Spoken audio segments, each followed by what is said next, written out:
তোমাদের আর তো 10-12 দিন পরীক্ষা বাকি আছে। তোমাদের সিবিএসসি বা আইএসসির যে বায়োলজি এক্সামটা হতে চলেছে, তোমাদের এই 10 দিন তোমাদের কিভাবে প্ল্যান মাফিক পড়াশোনা করা উচিত। আমি যে প্ল্যানিংটা তোমাদের সঙ্গে শেয়ার করব, সেটা করলে তোমরা দেখবে একটা এফেক্টিভ ওয়েতে পড়াশোনা করতে পারবে। আবার তোমাদের এই 10 দিনের পরিশ্রম কিন্তু তোমাদের একটা ভালো মার্কস এনে দিতে পারবে। তাহলে সেটা কিভাবে করব সেটা একটু আমরা দেখে নিই। আমি পুরো 10 দিনের পুরো প্রত্যেক দিন তোমাদের কি করা উচিত সেই ব্যাপারটাকে নিয়ে আমি একটুখানি তোমাদের একটা একটা করে বলবো। রাইট? তাহলে প্রথম তোমাদের যেটা করতে হবে সেটা হচ্ছে, দেখো, 10 ডেজ প্ল্যানিংয়ের মধ্যেও প্রথম 5 দিন তোমাকে একটা কন্টিনিউয়াসলি স্টাডি করতে হবে। ইন্টেনসিভ স্টাডি করো, একটা রিভিশন করো, কনসেপ্ট রিভিশন করো। তারপরের 3 দিন তোমাকে PYQ সলভ করতে হবে আর স্যাম্পল পেপার সলভ করতে হবে। আমি আরও ডিটেলসেও তোমায় বোঝাচ্ছি কিভাবে কি করতে হবে। আর লাস্ট যে 2 দিন বাকি থাকছে সেখানে তোমাকে খুব কুইক রিভিশন আর তোমার যেহেতু স্ট্রেসটাকে তুমি কিভাবে ম্যানেজ করবে সেই ব্যাপারটা তোমাকে করতে হবে প্ল্যানিংয়ের মধ্যে। তাহলে এই হচ্ছে আমাদের নেক্সট যে 10 দিন হয়ে প্ল্যানিং, সেটা 10 দিনের পর তুমি যদি এক্সট্রা কোনো টাইম পাও তোমার এক্সামের আগে, তার জন্য রিভিশনেরটাই আমরা, এবং লাস্ট যে 2 ডেজের যে প্ল্যানিংটা থাকবে বা টোটাল কনসেপ্টের রিভিশনটাকে আমরা সেটাকে কন্টিনিউ করতে পারবো। তাহলে চলো আমরা এখান থেকেই তোমাকে একটু একটু বলি। প্রথম আমাদের ডে 1-এ তোমায় কী করতে হবে। তিনটে আমাদের প্রথম যে ইউনিট, রিপ্রোডাকশনের ইউনিটটা, যেখানে আমাদের sexual reproduction of flowering plant, human reproduction, reproductive health, ওখানে কমপ্লিটলি সেটাকে পড়ে নিতে হবে তোমাকে। আমরা যেরকম স্টাডি নোট তোমাকে পড়িয়েছিলাম সেগুলো পড়ো, এনসিইআরটির বই পড়ো, সব কিছু পড়ে কমপ্লিট করতে হবে। কোশ্চেন অ্যান্সার করো, MCQ সলভ করো, মানে এই 3টে চ্যাপ্টার তোমার ফুল অ্যান্ড ফাইনাল রেডি। তোমার এক্সাম পেপারের জন্য তুমি যাতে আর না দেখলেও চলবে এমনভাবেই কিন্তু পড়বে। তাহলে এটা হচ্ছে আমাদের প্রথম দিন, এই কাজটা করতে হবে। নেক্সট দিন তুমি কি করবে, আমাদের জেনেটিক্স আর ইভলিউশনের ইউনিটটা তোমায় কমপ্লিট করতে হবে। প্রিন্সিপাল অফ ইনহেরিটেন্স, যেখানে Mendelian and non Mendelian inheritance আছে, সেই ব্যাপারটাকে কমপ্লিট করো। মলিকুলার বেসিস অফ ইনহেরিটেন্স আর ইভলিউশনের টোটাল অল থিওরিজ, তার MCQs, তার লং অ্যান্সার, আমরা যেগুলো তোমায় ক্লাস নোট পড়িয়েছি, যে কোশ্চেন প্রোভাইড করেছি, সব কিছু কমপ্লিট করো ডে 2-তে। ডে 3-তে কী করবে, হিউম্যান ওয়েলফেয়ার অ্যান্ড বায়োটেকনোলজির ইউনিটটা, দুটো ইউনিট আছে এখানে, হ্যাঁ, সেটা তোমাদের কমপ্লিট করতে হবে। মানে human health and disease, microbes in human welfare, biotechnology, যে দুটো চ্যাপ্টার আছে কমপ্লিট করে নাও একদম এইখানটায়। তারপর আমাদের ডে 4-এ দেখো আমাদের ইকোলজির যে ইউনিট, খুব সোজা, অর্গানিজম অ্যান্ড পপুলেশন, ইকোসিস্টেম আর বায়োডাইভার্সিটির কনজারভেশন, এই 3টে চ্যাপ্টারকে ফুল কমপ্লিট। আমি একটা কথা বারবার ইউজ করছি, ফুল কমপ্লিট, ফুল কনফিডেন্ট, যাতে আমাকে আর পড়তে হবে না এই চ্যাপ্টারগুলো থেকে। একদিনই কিন্তু সময়, তার মধ্যে তোমায় কমপ্লিট করতে হবে। এবার ডে 5-এ তুমি কি করবে, এখানে কিছু ডায়াগ্রাম আর ফ্লো চার্ট প্র্যাকটিস করবে পুরো চ্যাপ্টারসের ওপর।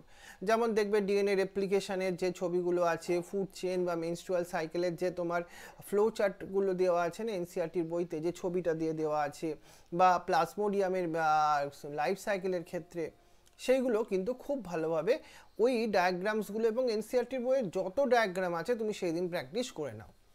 এছাড়া এনসিইআরটির বইতে যে শর্ট কোশ্চেন্সগুলো আছে, বা তোমার স্যারেরা বা আমরা যে তোমাদের নোটস প্রোভাইড করেছিলাম, সেই নোটসগুলোকে আবার একবার পড়ো সেই ডে 5-এর মধ্যে। তাহলে কী কী করলে, সব ছবিগুলোকে প্র্যাকটিস করলে, লেবেলিংগুলোকে প্র্যাকটিস করলে, যত এনসিইআরটির ছবি আছে যার ফ্লো চার্ট সেগুলোকে প্র্যাকটিস করলে, আর এনসিইআরটির বইটার যে শর্ট কোশ্চেন্স যেগুলো দেওয়া আছে না, তোমাদের দেখবে নোটসের পেছনে আমি দিয়ে দিয়েছি না শর্ট কোশ্চেন অ্যান্সারগুলো, সেগুলো সব এনসিইআরটির পড়ে নাও। আর আমি যে তোমাদের নোটসগুলো ক্লাসে পড়িয়েছিলাম সেই নোটসগুলো একটু পড়বে।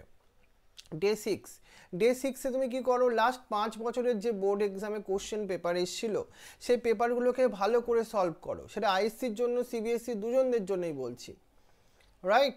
এটা কিন্তু খুব ভেরি ইম্পর্টেন্ট। 5 বছরের কোশ্চেন অ্যান্সার যেন তোমার পুরো রেডি থাকে।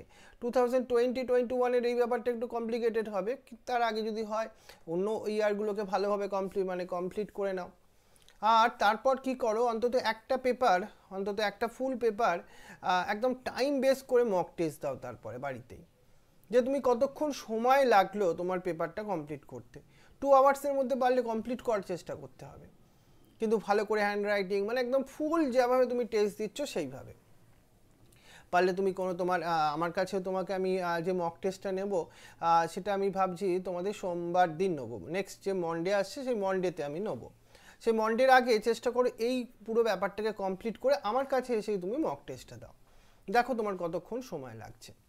সোমবার দিন মোটামুটি আমি টাইমিংটা কখন থেকে করি, তোমাকে 11:15 থেকে সকাল 11:15 থেকে তোমরা এসে টেস্টটা দেবে আমার যে ইচ্ছাপুরের কাছে যে সেন্টারে, ওখানে এসে তোমরা সেন্টারে এক্সাম দেবে। যারা অনলাইনে পড়ো যারা অফলাইনে পড়ো সবাই এই টেস্টটা কিন্তু আসতে পারো। আমাকে তার আগে হোয়াটসঅ্যাপে তারা মেনশন করে দেবে স্যার আমি টেস্ট দিতে আসছি।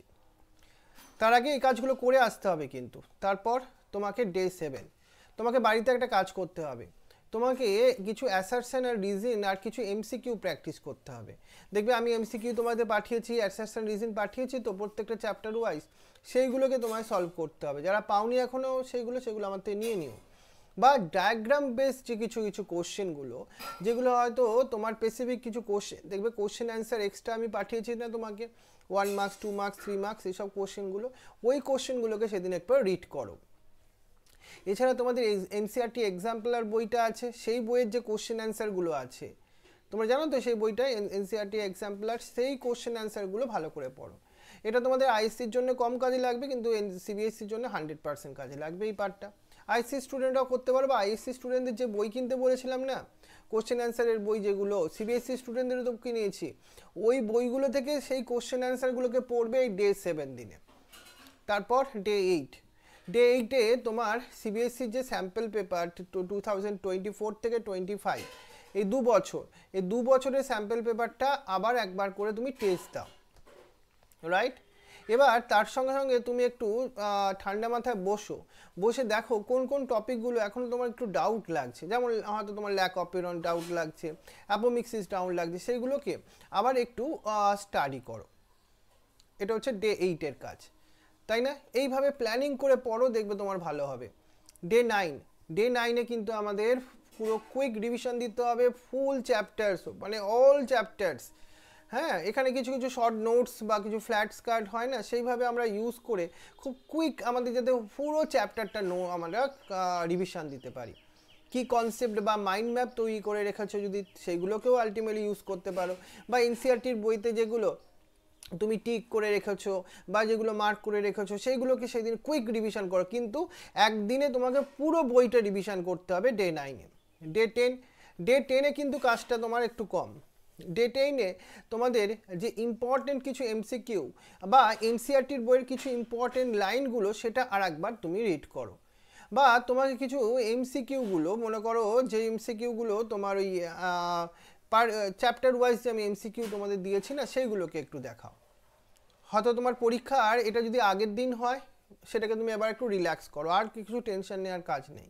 তুমি 10 দিনের প্ল্যানিং মাফিক পড়াশোনা করেছো, এবার একটু ঘুমিয়ে নাও, তারপরে ভালো করে এক্সাম দিতে চলে যাও। এই 10 দিনের প্ল্যানিং এটা পড়ার পর তুমি ভালো করে এক্সাম দেবে, কনফিডেন্টলি এক্সাম দেবে, দেখবে তোমার কিন্তু এক্সাম 100% ভালো হতে চলেছে। কারণ এটা তো টেকনিক, এটা তো একটা সায়েন্টিফিক প্রসেস, এটার মধ্যে দিয়ে গেলে তোমার ভালো পড়াশোনা তুমি করেছো, তুমি মোটামুটি পড়াশোনা করেছো, তাতেও তোমার কিন্তু রেজাল্ট ভালো হবে, আর ভালো করলে তো কোনো অসুবিধাই নেই। কিন্তু কয়েকটা টিপস মনে রাখো, কিন্তু মনে রাখতে হবে এই বায়োলজি এক্সামে আইএসসি বা সিবিএসসি যে কোনো এক্সামে তুমি ক্র্যাক করতে চলো না কেন, এনসিইআরটির বইটা কিন্তু ভালো করে কমপ্লিটলি রিড করে যাবে।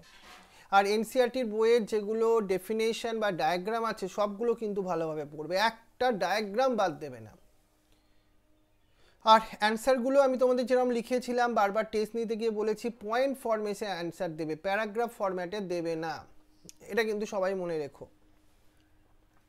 আর টাইমটাকে খুব এফিসিয়েন্টলি ম্যানেজ করো। একটা কোশ্চেন লিখতে অনেক টাইম নিয়ে নিচ্ছ, অন্য কোশ্চেন লিখতে টাইমই পাচ্ছ না, সেটা নয়। টাইম ম্যানেজমেন্টটা খুব সুন্দর করে, এর জন্য বাড়িতে কিছু কিছু কোশ্চেন অ্যান্সার লেখো, টাইমটা তুমি বুঝতে পারবে।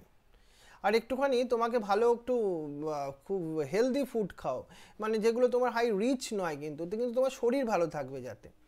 এইগুলো হচ্ছে তোমার কিছু এক্সট্রা টিপস তোমাকে মনে রাখতে হবে, রাইট? তাহলে এই হচ্ছে মোটামুটি তোমাকে আমি যেগুলো বোঝালাম আমাদের প্ল্যানিং, যেটা তোমাকে ফলো করা উচিত সিবিএসসি আইএসসির প্রত্যেকটা স্টুডেন্টদের জন্য। 10 দিনের এই স্টাডি প্ল্যান তোমাদের কিন্তু তোমরা ফলো করবে তো? আমাকে একটু তোমাকে যে মেসেজে আমাকে ইয়েস আর নো সেটা একটু লিখে দেখাও দেখি, তাহলে আমি অন্তত কনফিডেন্ট হব যে তোমরা ভালো রেজাল্ট কারা কারা করতে চলেছো। রাইট?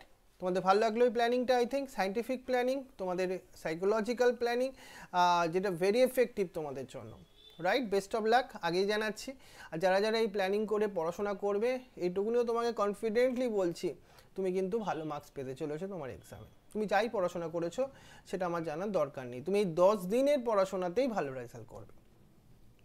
চলো তাহলে আজকে আমাদের এতখানি থাকলো। Thank you very much.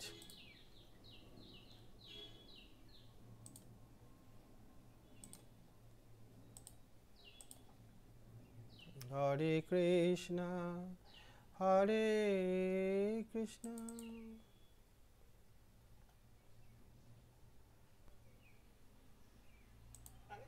হ্যাঁ, সেটা তোমাদের কমপ্লিট করতে,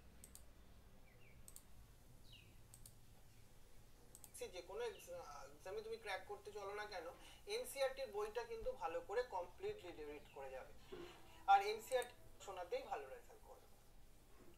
চলো তাহলে আজকে আমাদের এতখানি থাকলো। Thank you.